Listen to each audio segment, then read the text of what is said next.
Nous voulons aller dans la profondeur. Amen, amen. Amen. Nous ne voulons pas être des prieurs superficiels. Nous voulons être des vrais hommes et des femmes de prière qui prient pas comme à l'aventure, pas comme battant l'air, mais qui atteignent leur cible. La vraie prière, c'est celle qui atteint l'objectif. Nous devons comprendre tous les mécanismes de la prière pour pouvoir en profiter. Voyez-vous, beaucoup de gens ils rigolent sur les gens qui vont dans les églises. Ils se moquent même. Je me rappelle de mon père, quand il avait appris que je commençais à fréquenter une église de réveil, il était très fâché. Il n'était pas content. Et vous savez, les gens qui prient, dès que quelqu'un se refuse et contre les gens de prière, on dit toujours, ah, ce sont des gens de science. Ça va être genre. Mais parfois les gens sont mécontents de ce qui se passe dans les églises de réveil, et à juste titre, et avec raison. Quelqu'un donne un bon amen. Amen. Et il m'a dit ceci, c'est qu'au Congo, dans notre pays, les gens prient pour des fantasmes. Et il avait raison. Beaucoup de gens prient, c'est comme des prières illusoires. Ils prient vraiment comme dans les nuages. Des prières dénuées de la réalité. Des prières qui n'aboutissent à rien du tout. Vous voyez? Mais nous ne devons pas être dans cette catégorie-là. Des gens qui prient en vain, sans jamais amener des résultats probants, des résultats palpables. Et voyez-vous, beaucoup de gens prient dans l'air. Ils prient sans que Dieu soit dans leur prière. Ils prient comme une religion. Lorsque vous priez religieusement, ça n'amène rien du tout. La prière n'est pas un rituel. La prière n'est pas un ensemble de formules. Et j'ai beaucoup aimé ce que notre sœur qui a prêché vendredi. Ah, vous avez raté, hein, vous qui n'étiez pas là le vendredi. C'était formidable. On a eu une prédicatrice de feu. Yes. Vous voyez, Dieu peut faire des surprises.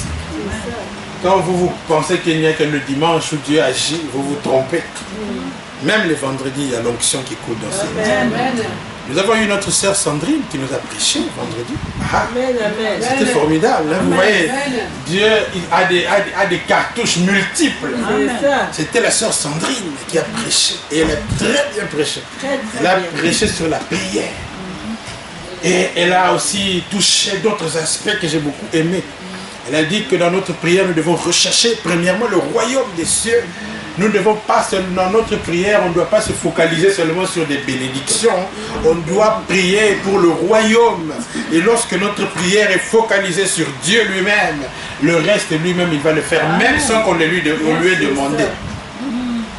Et donc, il a dit que la prière doit couler du plus profond de notre être. C'est ça la vraie prière, bien-aimée, qui amène des résultats. Et nous voulons être de ceux-là. Beaucoup, vous voyez, dans les pays africains, il y a des églises dans tous les coins de rue. À Kinshasa, dans notre quartier où j'habite. Voilà, ça c'est quand même des prières un peu folles comme ça. Nous ne devons pas être des fous de Jésus. Non, Dieu nous a, quand il donne le Saint-Esprit, il nous donne aussi l'intelligence pour réfléchir, pour poser des actes réfléchis, pour faire des choses en réfléchissant aussi. C'est pas parce que tu pries que tu peux te permettre n'importe quoi. Au nom de Dieu, on se permet tout et n'importe quoi. Ce n'est pas normal que dans un quartier, on met des haut-parleurs, des baffles puissants. Mais c'est vous qui priez à cette heure-là. Qu'est-ce qui te dit que ton voisin, lui, il a un autre horaire? Il y a des gens qui travaillent, par exemple, la nuit. Mais il ne faut pas les déranger parce que vous êtes en train de prier. Vous mettez du brouhaha partout comme ça. C'est impossible à 5 h du matin. Dans tous les quartiers. Mais c'est quoi ça pour des histoires? C'est pas sérieux ça. Ce n'est pas parce que vous êtes en train de prier que vous devez imposer votre prière à tout le monde. Il y a des gens qui prient à d'autres heures. Ou il y a des gens qui ne veulent pas prier. Ce n'est pas votre problème. Dieu n'impose jamais rien aux gens. Dieu est un gentleman. Il te parle gentiment. Il te propose, voici je te présente deux voies. La vie et la mort, choisis. Si toi tu préfères choisir la mort, il dit, ok, c'est ton choix. Mais pourquoi, au nom de la prière, vous devez faire prier tout le monde, vous dérangez les gens? Et à Kinshasa, si tu vas même porter plainte à la commune, mais on va te mettre dans les journaux que tu es sorcier, ils vont publier partout. Il est mais non, il faut arrêter. Il faut prier en gardant la tête sur les épaules. Et c'est pour ça que nous avons choisi d'enseigner sur la prière pour que nous comprenions quelle est la vraie prière que Dieu attend, bien aimé. Et nous allons lire Luc chapitre 5 d'abord. Luc chapitre 5, nous avons quelques passages à lire aujourd'hui. Luc. Évangile de Luc, chapitre 5, à partir du verset 1er.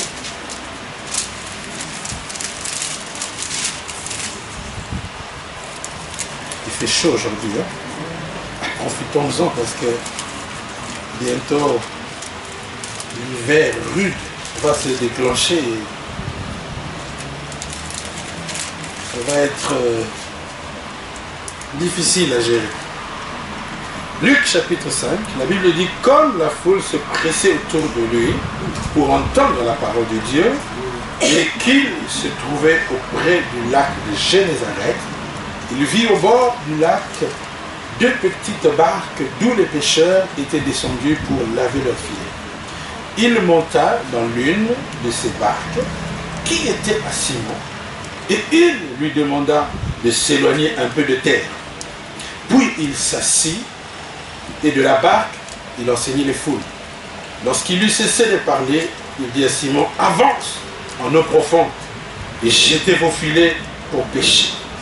Simon lui répondit, maître, nous avons travaillé toute la nuit sans rien prendre, mais sur ta parole, je jetterai les filets. L'ayant fait, ils prirent une grande quantité de poissons et leurs filets se rompaient. Ils firent signe à leurs compagnons qui étaient dans l'autre barque de venir les aider. Ils vinrent et remplirent les deux barques au point qu'elles enfonçaient. Quand il vit cela, Simon-Pierre tomba aux genoux de Jésus et lui dit, Seigneur, éloigne-toi de moi, parce que je suis un homme pécheur. Car la frayeur l'avait saisi, lui et tous ceux qui étaient avec lui, à cause de la pêche qu'ils avaient faite. Il en était de même de Jacques et de Jean, fils de Zébédée, les associés de Simon. Et Jésus dit à Simon, sois sans crainte, désormais tu seras pécheur d'hommes. Amen. Amen. Bien-aimés, cette histoire nous relate que Pierre et ses associés, c'était une entreprise, établissement Pierre et Jean, étaient quasiment en faillite. Pourtant, ils ont travaillé, les pauvres. Ils ont fait tout ce qu'il fallait faire. Mais les circonstances leur étaient défavorables. Bien-aimés, parfois, les gens multiplient les efforts. Il y a des gens qui travaillent, mais ne parviennent pas. Les résultats qu'ils engrangent ne correspondent pas aux efforts qui ont été fournis. N'avez-vous jamais remarqué que parfois dans votre vie, vous faites beaucoup d'efforts? Et la Bible même dit, en vain vous levez-vous le matin et vous couchez-vous tard le soir. Mais vous n'arrivez pas à être satisfait. Il y a des situations comme ça où les gens travaillent, mais ils ne jouissent pas de leur salaire. Oh, combien de gens n'arrivent même pas à nouer les deux bouts du mois. Malgré qu'ils travaillent, le salaire ne suffit pas à payer toutes les factures. Et on multiplie les plans de paiement à gauche, à droite. C'est malheureux quand même de vivre comme ça. Parfois la prière aussi peut être infructueuse, improductive. Tu pries, et beaucoup de gens, même il y a certaines personnes qui disent, mais les pays qui prient le plus sont les pays les plus pauvres. Ce n'est pas normal. Quand vous allez au Congo, il y a une église, 2-3 églises sur la même rue. Et même ici à Bruxelles, les églises de Congolais, parfois il y en a 5 dans un même immeuble. Mais quand vous analysez la vie de ces gens qui prient, vous voyez qu'il y a beaucoup de choses qui ne marchent pas. Et Pierre a vécu ça. Ils ont travaillé toute la nuit, ils n'ont capté même pas un dakala. C'est pas normal. Rien du tout. Alors que ce sont des pêcheurs professionnels. Mais ce jour-là, rien n'est venu dans leur filet. Bien-aimés, nous devons prier efficacement. Et ce matin, nous voulons voir quelques ingrédients de la prière efficace qui va nous amener à faire une pêche miraculeuse, une pêche abondante. Parce que nous ne prions pas pour rien. Bien-aimés, sinon ça aurait été mieux. Maintenant, j'ai entendu à la radio que l'autoroute de la mer est bondée maintenant. Il y a beaucoup d'embouteillages parce que les gens ont appris depuis vendredi que le week-end sera ensoleillé. Alors tout le monde s'est rué à Ostende pour pouvoir profiter des derniers instants de soleil. Bien-aimé, si venir à l'église ne t'amène rien, alors je te conseille d'aller à la mer comme tout le monde. Là, au moins, tu vas profiter du soleil le matin. Parce que, voilà, bientôt le soleil va nous échapper. Mais, bien-aimé, nous avons choisi de venir à la prière malgré le beau temps, malgré que tu aurais pu aller, je ne sais pas moi où, mais tu es quand même venu ici parce que tu sais au fond de toi-même que là où Dieu est invoqué, il doit se passer normalement des choses. Là où on invoque le Seigneur, la Bible dit dans ta présence, il y a d'abondantes joies. Bien-aimé, normalement, lorsque nous prions, il doit se passer des choses parce que le Dieu que nous invoquons, ce n'est pas un Dieu quelconque, ce n'est même pas un être humain, c'est un Dieu puissant, le créateur du ciel et de la terre, c'est un Dieu bardé de capacités, il est capable de faire de multiples choses. Il peut même faire au-delà de ce que toi tu peux penser et imaginer. Au-delà de ce que tu as déjà entendu parler. Dieu est capable. Et même les scientifiques pensent qu'il y a même d'autres planètes qui existent encore que les hommes ne connaissent pas. Parce que c'est un Dieu, alléluia, je ne sais comment le décrire, un Dieu puissant, avec une puissance variée. Mais comment se fait-il que parfois nous les chrétiens, malgré que nous prions beaucoup, nous ne voyons pas toujours les résultats. Et ce matin, nous voulons comprendre quelques secrets de la prière efficace et nous voulons les appliquer aussi dans notre vie de prière. Il y a des choses parfois qui, malgré que tu pries, donc il faut, et nous allons lire, disons, Luc chapitre 11, Luc 11, verset 9. Il y a certains étages de prière, certains niveaux de prière. Luc chapitre 11, verset 9. Rapidement, la Bible dit, « Et moi, je vous dis, demandez et l'on vous donnera. Cherchez et vous trouverez. Frappez et l'on vous ouvrira. » Ça, ce sont les différents étages de la prière. Demandez. La Bible dit, ne vous inquiétez de rien, mais en toute chose, faites connaître vos besoins à Dieu. La prière, c'est le moment aussi où nous apportons nos dossiers dans la présence de Dieu. Et nous n'amenons pas ça religieusement, nous parlons de cœur à cœur avec Dieu. Oh, j'aime même ce que quelqu'un disait un jour, il a fait asseoir Dieu sur Allah. Il a pris une chaise et dit, Dieu, assieds-toi ici, parce que là, je ne vois plus clair. On va parler sérieusement aujourd'hui. Tu peux parler comme ça à Dieu? Il y a des gens qui ont dit les 4 vérités à Dieu. Ils ont eu peur de mourir après. Mais ils ne sont pas morts. Il y a des gens qui lui ont dit les 4 vérités en face. Moïse lui a dit les 4 vérités en face. Il y a des gens qui ont osé parler à Dieu ouvertement. Abraham lui a dit les 4 vérités. Avant, il marchait toujours, oui, la foi, mais un jour, il a baillé, il a dit, non, Dieu, tu me distrais là, tu dis beaucoup de choses. Comme quelqu'un disait, le bébé, il est mis ça la moukier. Tu dis beaucoup de choses, mais je vois peu de solutions dans ma vie. Il a dit à Dieu, tout ce que tu me racontes, c'est bien beau, mais je deviens vieux, les années passent, et je ne vois toujours pas les choses. Mon héritage s'accomplir, je ne vois pas. Vous savez, il y a des choses qui correspondent à un certain âge de notre vie. Hein? Normalement, le bel âge pour vivre les milieux, c'est comme moi là, je maintenant, Seigneur.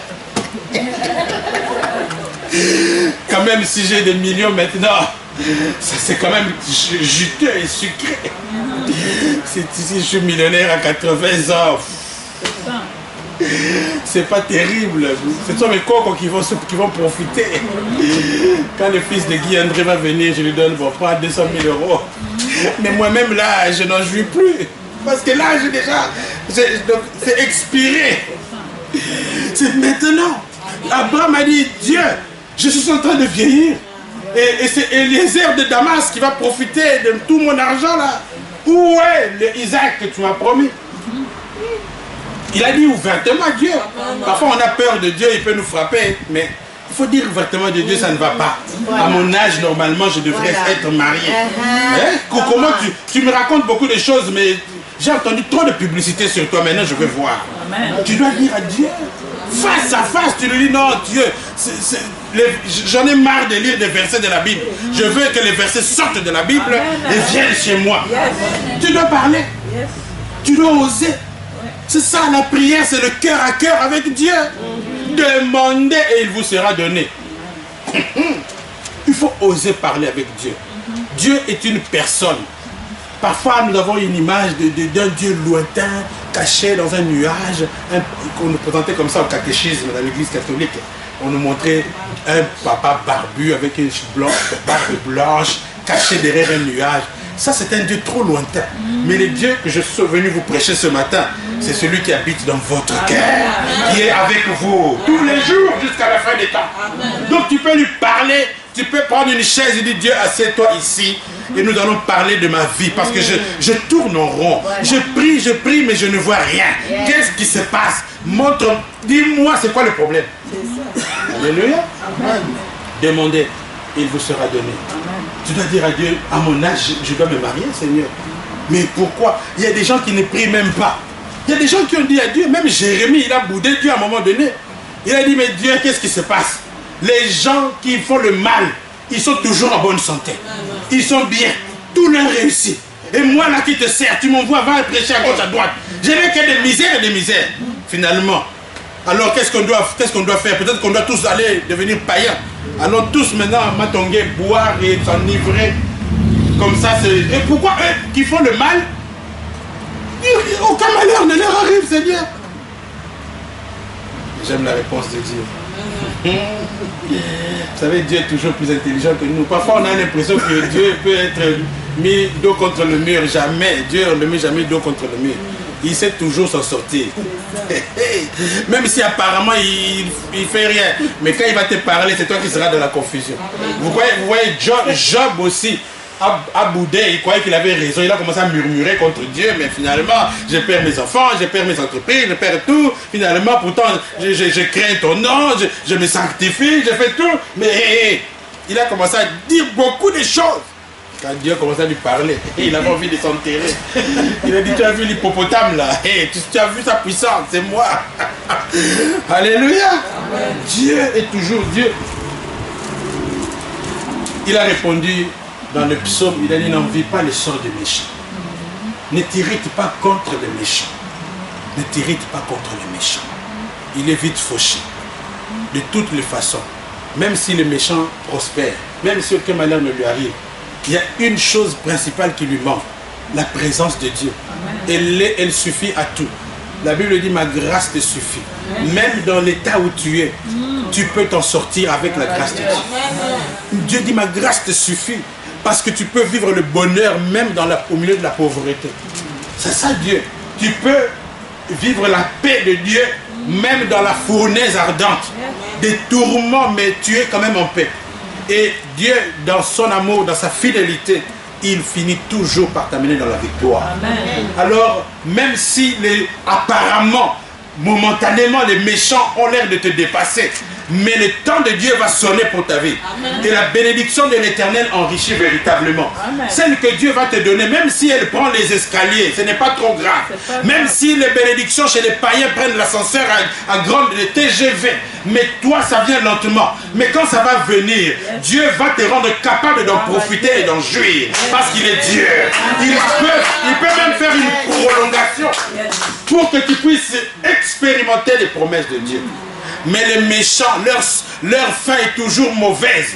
Alors ne te fâche pas parce que tu vois les méchants prospérer et toi souffrir un peu. Attends, le temps de Dieu va venir pour toi. Quelqu'un donne un bon amen. Amen. Voyez-vous, c'est ça, bien-aimé. Nous voulons demander. Il faut apprendre à demander à Dieu. Quand tu pries, tu dois apprendre à avoir une vision claire de ta vie. Tu dis, Seigneur, ça, je dois avoir. Et tu dois connaître les promesses de Dieu. La Bible dit que les jeunes se marient et qu'elles aient des enfants. En parlant des femmes, l'apôtre Paul a dit ça dans la Bible. Donc tu pries dans la volonté de Dieu. Tu peux prier et réclamer des choses en vertu de la parole. Vous croyez que les avocats, quand ils vont chez le juge, ils demandent l'acquittement de leur client comme ça parce que tu crois que le juge va acquitter ton client pour ses beaux yeux? Non, non. Hein? Non, où tu dis, ma cliente est quand même canon, d'Ibert là, juge. Non, non, rien du tout. Si tu ne viens pas avec des articles de loi qui prouvent, qui te donnent des pouvoirs, eh bien, on ne va pas t'acquitter. Donc, quand tu viens devant Dieu, Dieu c'est le juste juge. Le diable t'accuse tous les jours devant la présence de Dieu. Il réclame les sentences contre toi. Il vient chaque fois rappeler à Dieu la sorcellerie dans votre famille, l'idolâtrie de tes parents. Comment tes parents étaient dans l'occultisme, comment tes grands-parents étaient des sorciers. Les démons viennent toujours nous accuser devant le trône de Dieu. Le diable se présente devant Dieu, bien-aimé. Lisez votre Bible. Le sacrificateur Josué s'est présenté devant Dieu. Et la Bible dit que Satan est venu pour l'accuser. Mais ce qui est intéressant, c'est qu'il y avait un avocat qui est venu plaider en faveur de Josué. Bien-aimé, il y a un avocat que nous avons auprès du Père, s'appelle Jésus-Christ. Il intercède pour nous chaque jour. Quand tu pries, tu dois prier en fonction de la parole. Tu dois dire, Seigneur, c'est ta parole qui dit que les jeunes se marient. Alors, comment ça se fait que moi, je ne me marie pas? Tu as dit qu'elles aient des enfants. Comment ça se fait que moi, je n'arrive pas à concevoir? Et tu dois dire, Seigneur, dans ta parole, il est écrit que dans ton pays, il n'y aura plus de femmes qui avortent. C'est comme ça que l'avortement va s'arrêter dans ta vie. Si le diable a décrété l'avortement, amène-lui les versets qui condamnent l'avortement. Au nom de Jésus. C'est ça, demander au vrai sens du terme. Tu demandes en fonction de la parole de Dieu. Dieu n'est même pas impressionné quand tu pleures. Quelqu'un dit, Dieu n'exauce pas les pleurs. Dieu exauce la prière. Il y a des gens qui pleurent, Seigneur, aie pitié de moi. Non, Dieu ne va pas t'exaucer à cause de la pitié. Il va t'exaucer à cause de sa parole. Ce que Dieu fait, c'est sur base de ce qu'il a dit. S'il a dit, je te bénirai, je te multiplierai, eh bien quand tu viens prier, dis-lui, rappelle-lui. Dieu dit, réveille ma mémoire. Est-ce que Dieu est tombé dans l'oubli? Non, il dit que tu dois, c'est pour dire que quand tu pries, tu dois faire intervenir la parole. Il dit, réveille ma mémoire, rappelle-moi ce que j'ai dit. Beaucoup de gens, chaque fois qu'ils se sont approchés de Dieu, même Gédéon a dit à Dieu, mais où sont tous ces prodiges que nos pères nous ont racontés? Tu dois venir à Dieu, mais où sont tous ces versets que les pasteurs nous racontent les dimanches à l'église? Rappelle à Dieu les versets de la Bible. Rappelle à Dieu. La Bible dit que tu n'emprunteras pas, mais que tu prêteras à plusieurs. C'est ça, les finances des enfants de Dieu. Ça montre comment doit être normalement, selon Dieu, les finances des enfants de Dieu. Ça veut dire que tu dois être capable de prêter aux gens. Si tu es capable de prêter, ça veut dire que tu as beaucoup de réserves. Quelqu'un donne un bon amen. Alors quand tu pries, tu dois prier en fonction de ça. Ne demande pas des miettes à Dieu, parce que Dieu parfois se fâche quand les gens lui demandent des petites choses. Tu dois demander à Dieu des vraies choses. Tu dois dire, Seigneur, je te demande d'avoir des finances selon ta parole. Je dois avoir suffisamment dans mon compte d'épargne, parce que c'est ta parole qui le dit. C'est pas que je suis cupide, que je veux être riche, parce qu'il y a beaucoup de gens qui croient qu'être riche, vouloir être riche, c'est charnel. Non, bien-aimé, ce n'est pas l'argent qui est la racine de tous les maux, c'est l'amour de l'argent. C'est l'idolâtrie, quand tu aimes l'argent plus que Dieu, c'est ça qui est mauvais. Mais l'argent, on en a besoin. Donc tu dois prier pour les finances. Quand le pasteur demande qu'on prie pour les finances, ce n'est pas du tout charnel, c'est spirituel. Parce que sans argent, tu vas être ridicule. Sans argent, ce n'est pas bon. Tu vas même, tu vas même faire insulter Dieu. Quelqu'un donne un bon ami. Demandez et il vous sera donné. Il faut bien demander. Et Jésus lui-même a dit, jusqu'ici, vous n'avez pas encore demandé. Demandez et il vous sera donné, afin que votre joie soit parfaite. Donc Jésus a beaucoup entendu les prières, mais il dit, je n'ai pas encore entendu la vraie prière que j'attende. Vous savez, il y a une femme qui avait la perte de sang pendant 12 ans. Cette femme perdait du sang pendant 12 ans et la Bible dit qu'elle avait épuisé tous ses comptes bancaires pour chercher la guérison. Ça veut dire dès qu'elle entendait parler d'un professeur à ZVUB, elle allait là-bas. Et puis les spécialistes, vous savez, leurs honoraires sont très chers. Si tu vas chez un spécialiste, même pour une consultation, c'est déjà d'office 50 €. Bon, maintenant, quand tu ne trouves pas de solution, ça veut dire que tu vas multiplier les consultations. Donc tu vas dépenser beaucoup d'argent. Cette femme a dépensé tout son argent. Et au point, elle n'avait plus rien. Mais un jour, on lui a parlé d'un certain Jésus qui est capable de guérir. Je ne sais pas ce qu'on lui avait dit au sujet de Jésus. En tout cas, on lui a raconté un des miracles que Jésus avait fait. On lui a même dit qu'il a ressuscité un mort. On lui a certainement raconté comment Jésus a ressuscité le fils de la veuve de Naïm. On lui a raconté comment Jésus a multiplié les pains et les poissons. On lui a dit, si tu vas chez lui, tu as échoué avec les autres médecins, mais chez lui, ça ne me rate pas. Si un jour tu as la chance de le croiser, fais tout pour aller le voir. Et cette femme, comme par hasard, ce jour-là, Jésus passait dans la rue, dans leur quartier. Jésus était en train de passer à Actes. Et une sœur dont je ne cite pas le nom a entendu le bruit, parce que quand Jésus parcourait les rues, il y avait beaucoup de foules qui le suivaient. La Bible dit qu'il y a des foules qui le pressaient. Et beaucoup de gens le pressaient. Et même aujourd'hui dans nos églises, beaucoup de gens vont presser Jésus. Mais très peu parviennent à le toucher. Cette femme, parce qu'elle s'est approchée, elle a cherché Jésus différemment. Beaucoup de gens qui suivaient Jésus venaient comme par la coutume. Beaucoup de gens viennent à l'église par habitude. Parce que oui, maintenant si tu ne vas pas à l'église, c'est qu'on va te regarder avec les yeux de travers. Si tu ne vas jamais à l'église, les gens vont te prendre pour un tchar. Ou bien on va te trouver suspect. Maman, tu es suspect. Comment tu ne vas pas à l'église? Tout le monde a déjà compris. Mais toi tu ne vas pas à l'église, tu vas où? Alors, les gens venaient comme ça après de Jésus. Ou simplement parce qu'ils ont entendu. Mais cette femme est venue différemment. Elle avait d'abord un vrai problème. Elle était consciente que sa vie était en danger et que Jésus était capable de le guérir. Donc elle est venue sérieusement d'abord avec un objectif très clair. Elle avait appris que Jésus... Quand tu viens à l'église, il faut amener ton problème. Qu'est-ce que tu es venu chercher ce matin dans la présence de Dieu? Elle est venue auprès de Jésus avec un objectif, c'est de le toucher.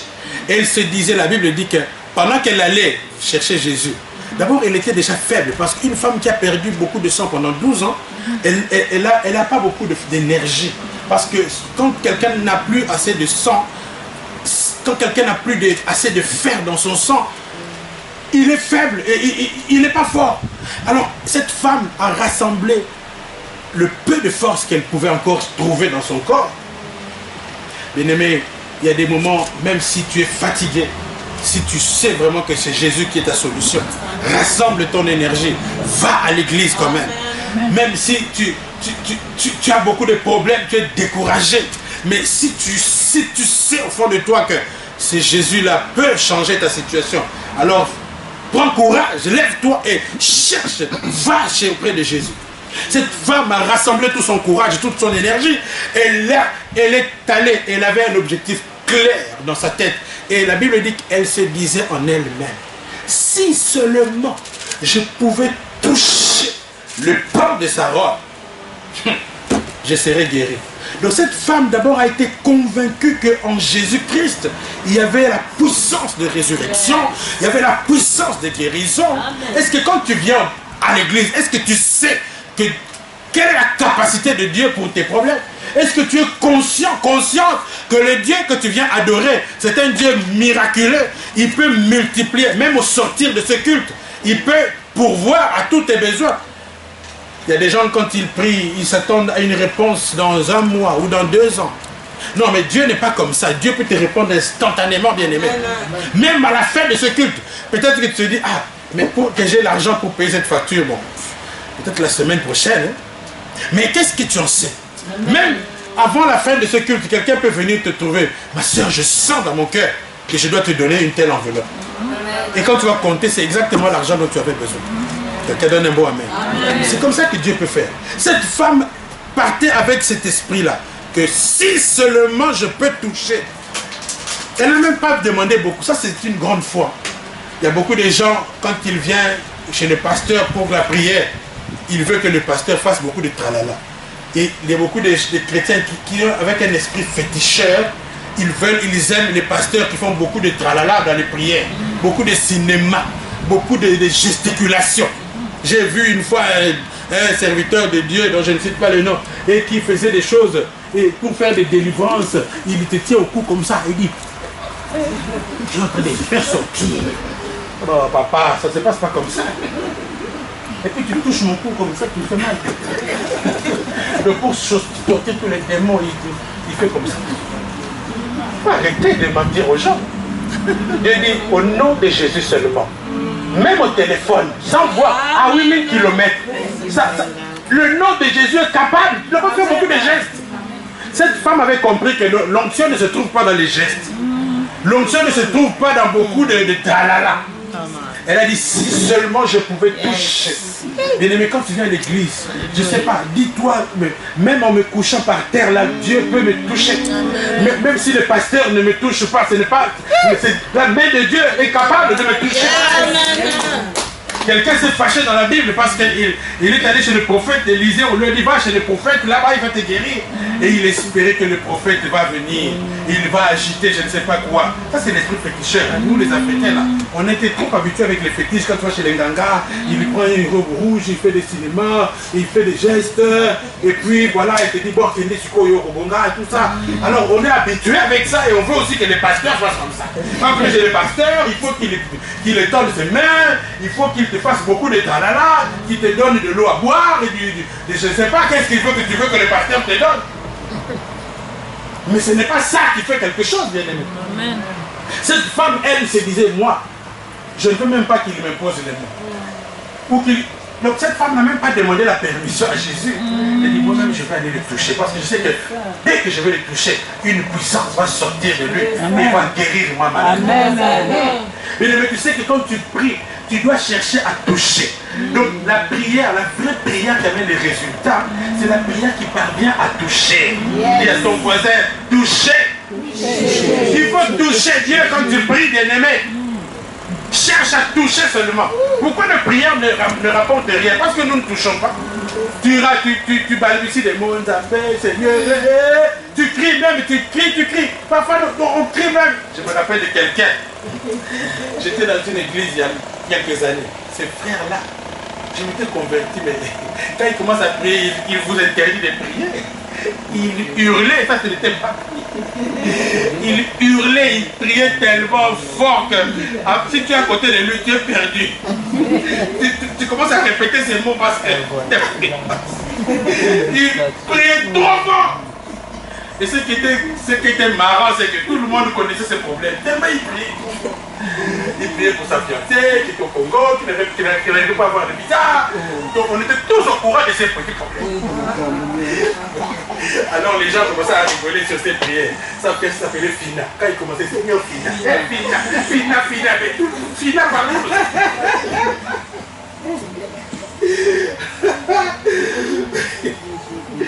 Cette femme, elle a dit non, même sans hurler, c'est le mot toucher. Toucher. Toucher seulement. Et lorsqu'elle a touché le bord de la robe de Jésus, Jésus lui-même n'a pas, il a seulement senti une puissance est sortie. Alors il a dit à ses disciples, quelqu'un m'a touché. Pierre, que je connais Pierre, lui il a dit, Jésus vraiment, il connaît ça vraiment. Ah, mais tu dis, quelqu'un t'a touché, mais tout le monde te touche. Les disciples disent, Jésus vraiment, c'est pas possible. Tu nous dis toujours des choses bizarres. Avec tous ces mondes qui te pressent ici, tu dis encore quelqu'un m'a touché. Mais nous tous, nous te touchons ici. Vous voyez, tout le monde va à la prière. Mais tout le monde, ce n'est pas tout le monde qui touche Jésus.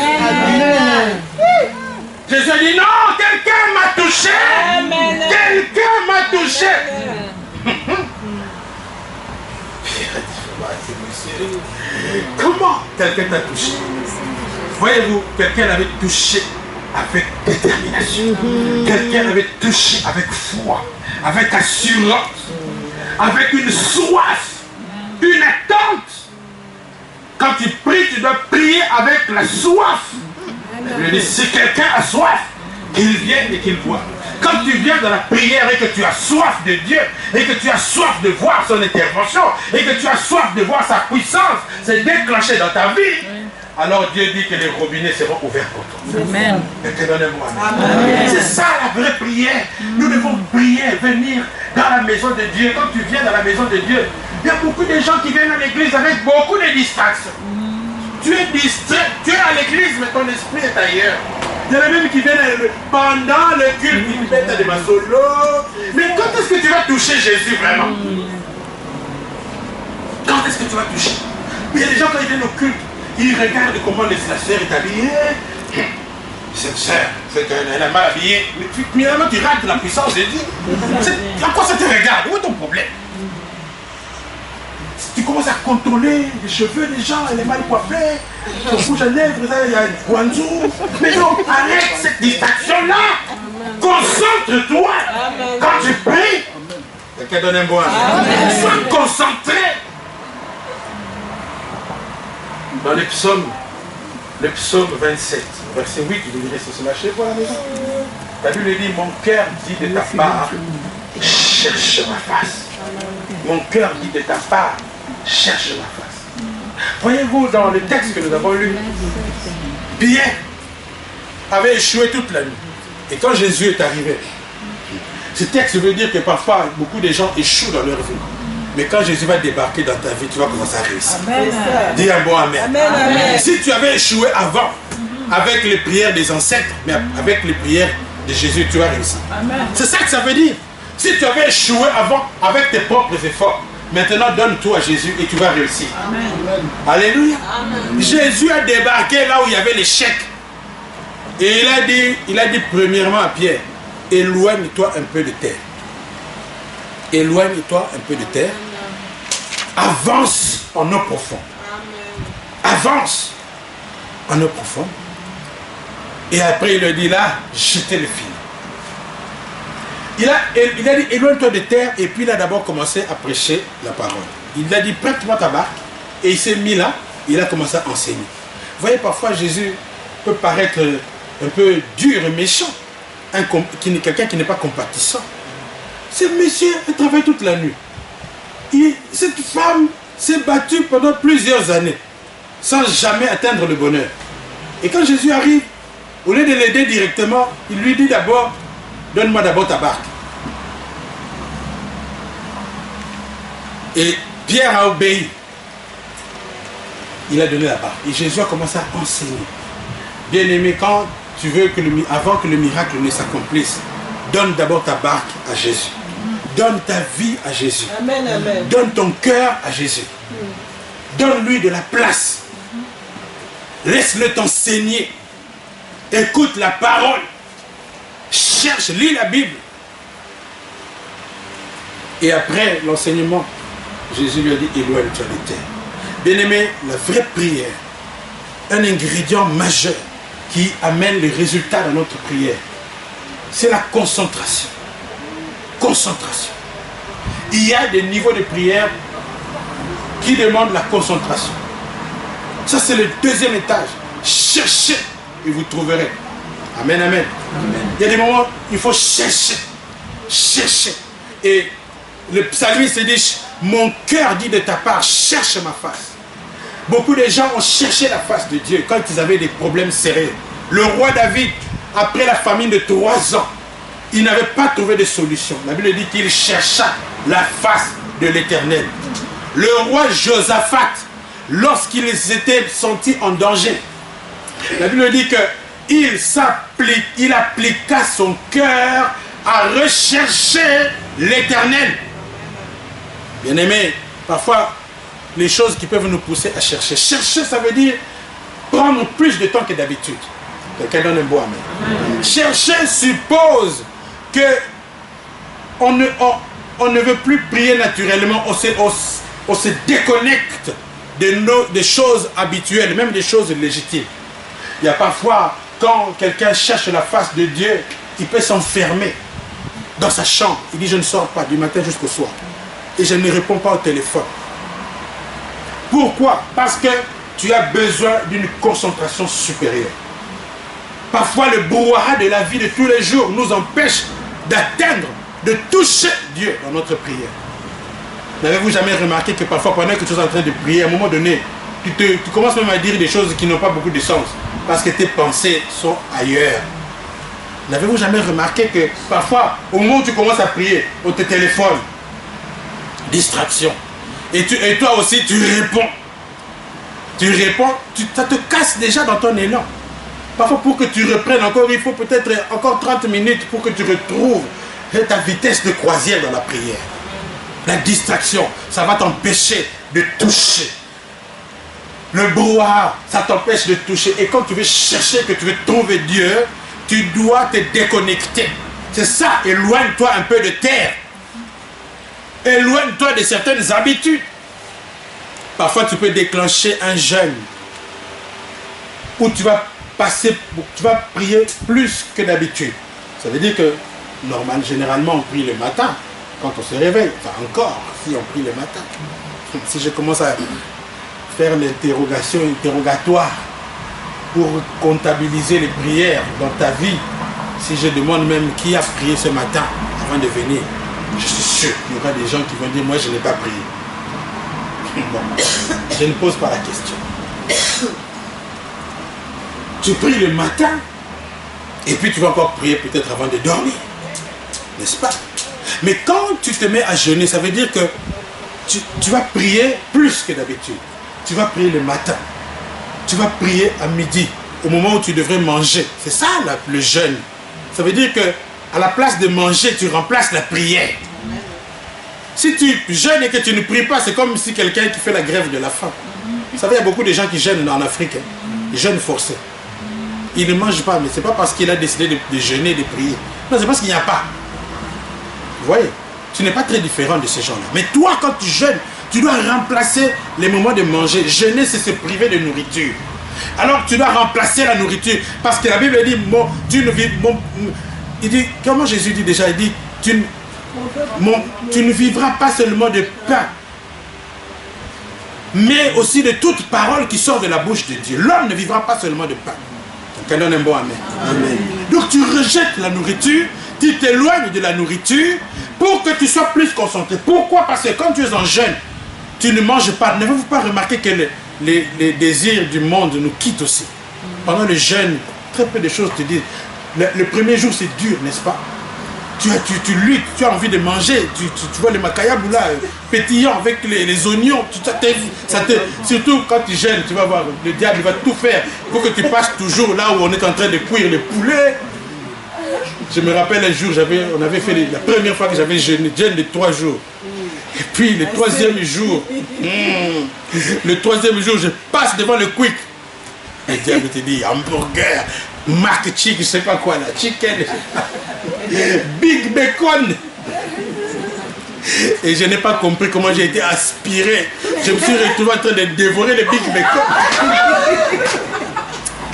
Moi j'ai dit, Seigneur, pardon. Vous voyez, le diable va tout faire pour te tenter que tu ailles manger. Même les choses qui ne sont même pas agréables, tu commences à avoir envie. C'est quand tu jeûnes, tout devient succulent. Même les escargots, tu trouves que c'est bon. Alors que ça, déjà l'odeur, je déteste l'odeur des escargots. Mais quand je suis en jeûne, si je passe devant des vendeurs d'escargots, mon cœur commence à bouillonner. Vous voyez? Pourquoi? Mais à un moment donné dans le jeûne, tu verras que si tu as passé cette étape-là, même la nourriture ne te dit plus rien. Si tu n'as même plus envie de manger. Et même après le jeûne, ça perd son... C'est ça le but du jeûne. C'est-à-dire que atténuer l'importance des choses de ce monde pour que tu puisses mieux te concentrer devant Dieu. Et quand tu es dans cet état-là, Dieu va facilement te parler. Tes oreilles spirituelles peuvent facilement capter la voix de Dieu. Tu ressens mieux les choses de Dieu. Et le jeûne aussi te donne la victoire sur la chair. Quand tu as jeûné, même les péchés succulents ne te disent plus rien. Quelqu'un donne un mot, amen. C'est pour ça que de temps en temps, nous devons jeûner pour casser les élans de la chair. Parce que même étant chrétiens, nous sommes tous faits de chair. Le péché nous attire encore. Quelqu'un donne un mot, amen. Alors, chercher la face de Dieu, c'est ça, bien aimé, c'est s'éloigner des terres.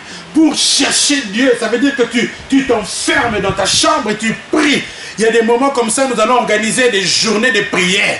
On vient ici le matin jusqu'au soir. Personne ne sort de la présence de Dieu.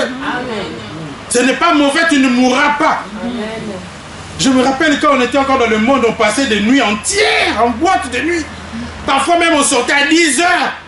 Tu ne vois pas la journée commencer. J'ai déjà vu ça, des gens qui dansent jusqu'à 10 heures. La journée a déjà commencé, mais ils sont toujours... Surtout quand tu es en boîte, là, tu ne vois pas... Tu as toujours l'impression qu'on est toujours la nuit, mais il est déjà 10 heures. Et donc, tout le décor est fait pour que tu oublies la distraction. Tu danses, tu danses, tu danses, tu danses. Et puis quand tu sors, mais il est déjà 10 heures. Distraction. Mais tu dois t'éloigner de toutes ces choses-là. Et quand tu es bien éloigné, ton cœur va facilement capter les ondes de Dieu. Tu vas émettre à la même fréquence que Dieu. C'est ça, chercher la face de l'Éternel. Tu dois te déconnecter. Il y a des gens qui font même un jeûne de parler seulement.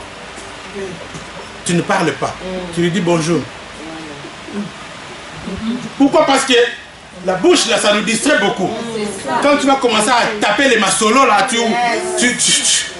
tu oublies l'onction par. Parfois, tu commences même à critiquer tous les gens. Et le Saint-Esprit te dit bye bye, au revoir, au revoir. Et tu continues. Vous voyez? Alors quand il faut chercher, il faut éteindre son GSM.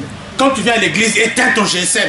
Pourquoi? Parce que le diable va choisir de t'envoyer des SMS au moment où tu es au culte, concentré à écouter la parole. Et tu vas profiter de lire un petit WhatsApp là. Et puis tu perds l'onction. Et on te distrait, tu oublies que tu es dans la prière, tu commences à penser à ces choses-là. Et au Congo, maintenant, il y a beaucoup de distractions sur Facebook. Hein. Beaucoup de distractions. C'est la distraction. Et on va te distraire avec beaucoup de choses. Kabila a fait comme ça. Mais il est en train de s'enrichir, lui. Concentre-toi d'abord. Cherche à toucher Jésus pour tes problèmes. Vous savez, si tu vois, sur WhatsApp, parfois, je reçois des dizaines de messages. Des messages sur Kabila, des messages sur Bruno Tchibala, des messages sur Badibanga. Et de moi, j'ai dit finalement, effacer, supprimer sans lire. Parce que ça me distrait, c'est de trop. Hein? Je peux lire un message, ça va, mais tout 30, j'ai pas fait j'ouvre le mot, 35 messages. Heureusement qu'il y a des gens qui envoient des versets aussi pour atténuer un peu. Amen, amen. Amen. Vous voyez, donc, toucher Jésus, c'est se concentrer. Il faut s'éloigner des terres. Il y a des moments où il faut arrêter avec les G7. Tu éteins ton G7 et tu commences à prier sérieusement, seul avec Dieu. Quelqu'un donne un bon amen. Amen. Cherchez et vous me trouverez. Et quand Pierre a fait cela, la Bible lui va dans les eaux profondes. Bien aimé, tu dois chercher à entrer dans la profondeur. C'est dans il y a des niveaux de la présence de Dieu qui vont déclencher les miracles. Il y a certains niveaux de présence. Et une église doit aussi accentuer la prière pour amener un niveau de présence tel que quand les gens entrent dans cette salle, ils sont instantanément guéris. Voyez-vous, les apôtres avaient réussi à amener une dimension d'onction dans leur niveau, dans leur vie de prière, Tel que parfois, quand Pierre passait, son ombre suffisait à guérir. Il passe seulement devant toi. Son ombre te guérit directement au nom de Jésus. Oh, j'ai déjà expérimenté ça. Un jour, notre pasteur m'a dit, va prier pour une telle sœur. Et j'arrive devant la sœur, je n'avais même pas encore levé la main, ni dit quoi que ce soit. Dès que je me présente devant elle, elle tombe par terre, paf, et là, les démons commencent à se manifester. Rien que ton ombre, si tu pries fort ces derniers temps, tu vas voir ce que ça va faire de toi. L'onction va se multiplier. Cherchez et vous me trouverez. Bien-aimés, nous voulons en ce temps-ci chercher la face de l'Éternel. Prendre le temps de jeûner, le temps de se déconnecter. Tu as beaucoup parlé au téléphone. Maintenant, tu peux aussi parler avec Dieu. Et Dieu, c'est la même chose. Comme tu parles au téléphone, parle aussi avec Dieu comme ça. Dis-lui tous les massolos là. Parle-lui bien. Explique-lui les situations de ta famille. Et tu vas voir, l'onction de Dieu va descendre sur toi. Et là, tu vas faire une pêche miraculeuse.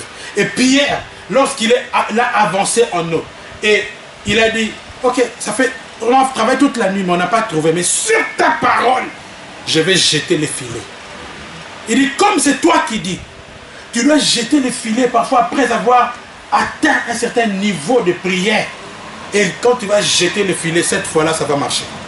Quelqu'un donne un bon amen. Amen. Quand tu as tellement avancé en eau profonde, dans une prière intense, dans un jeûne multiplié, tu peux jeûner 3 jours, cette semaine, et la semaine prochaine encore, tu reviens. Parce qu'il y a aussi le 3e étage. Frappez et l'on vous ouvrira. Ça veut dire que tu dois insister. Tu ne dois pas jeûner une seule fois. Tu peux jeûner même jusqu'à ce que tu vois la main de Dieu. Tu peux prier jusqu'à ce que Dieu va te répondre. Tu dis, je n'arrêterai pas. Quelqu'un dit dans la Bible, je ne donnerai pas sommeil à mes paupières tant que tu ne m'as pas béni. Et j'aime ce que Jacob a dit, je ne te lâcherai pas jusqu'à ce que tu ne me bénisses. Tu dois prier en multipliant, en insistant. Tu n'as pas obtenu la réponse. Demain, tu reviens encore. C'est ça. Cherchez-moi. Cherchez et vous me trouverez. Que Dieu vous bénisse. Amen.